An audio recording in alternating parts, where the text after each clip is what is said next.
Bonjour et bienvenue sur Tendance, la vidéo qui vous parle de l'actu YouTube, des vidéos que vous avez loupées et de ce qui fait parler en ce moment sur les réseaux sociaux. Au sommaire de ce premier épisode, focus sur la dernière vidéo de Squeezie, de ce qu'elle dénonce et des retours de celle-ci. On fera un tour sur les nouveaux délires de Ibra TV et je vous ferai découvrir une chaîne qui mériterait d'être en tendance. Focus donc sur la dernière vidéo de Squeezie sortie le 22 janvier 2019.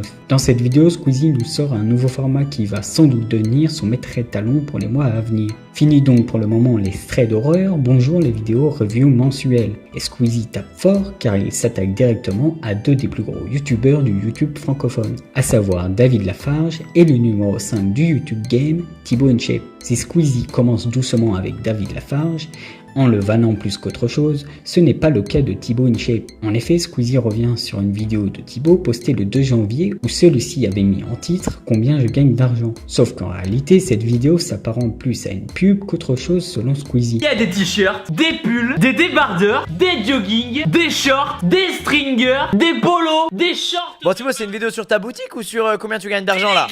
De plus, et ce n'est pas tout, Squeezie dénonce les méthodes peu moralisatrices de Thibaut pour gagner de l'argent. Mec, c'est limite. Normalement le truc de la dédicace ça se fait gratuitement en fait. C'est un effort que le créateur fait pour faire kiffer ses fans. Mais monétiser sa signature, je trouve ça un peu limite dans ce cas là. Par contre c'est archi rentable.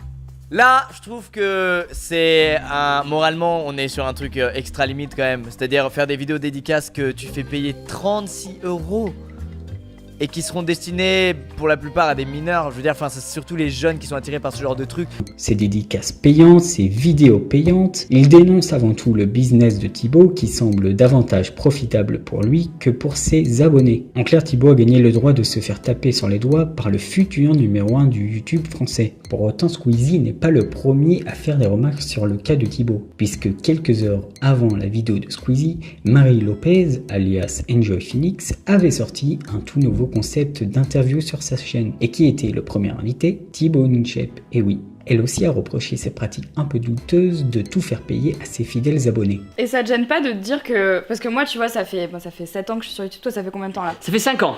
Moi, je me dis que YouTube, c'est gratuit. Ouais. Et ça me ferait chier, tu vois, de faire payer mes abonnés, surtout qu'ils ont pas tous les mêmes moyens, tu vois. Je sais qu'il y a plein de jeunes qui te suivent. Comment, tu vois, les petits, ils peuvent se dire, ok, ben... comment je vais faire pour aller rencontrer mon youtubeur préféré quand c'est, je sais pas, tu fais payer combien genre Alors c'est 50 € la rencontre abonnée, donc ok, c'est sûr ça peut paraître cher, mais comme j'ai dit, quand on fait sa rencontre abonnée, ben, on offre un coffret avec, donc dans le genre coffret, de tes produits exactement, donc la valeur marchande c'est au moins 30-35 € la valeur marchande, et ensuite quand ils viennent, ben, pour eux c'est aussi un moyen d'avoir un accès sûr et certain avec leur youtubeur. Bref, Thibaut risque fort de recevoir masse de critiques dans les jours à venir, mais il n'en est pas plus affecté comme il le dit si bien sur cet extrait de l'interview avec Marie Lopez. Descendre sur absolument tout, parce qu'en vrai t'es un peu comme moi, tu prends tarif sur YouTube, tu vois. Ouais, on a nos trucs, en fait... Disons que, en fait j'ai remarqué, tu vois, il y a un proverbe qui dit, alors attends, j'essaie de pas dire de la merde, mais l'arbre qui est le plus haut dans la forêt, c'est celui qui prend la foudre en premier, tu vois. Ouais. C'est-à-dire que plus tu vas être exposé sur YouTube, plus tu vas prendre cher au niveau des critiques, que ce soit positif ou négatif, bien sûr. Tu auras plus de vues, etc., mais forcément tu auras un pourcentage supérieur en termes de critiques et de hate. Forcément, imagine sur chaque vidéo tu as 1% de hate, mais même si ta vidéo, voilà, plus ta vidéo fait de vues, plus forcément il y aura un pourcentage élevé de haters. Pour moi, je réagis à deux façons. De une, je suis déçu entre guillemets de voir ces personnages réagir comme ça parce que c'est pas ce que je prône.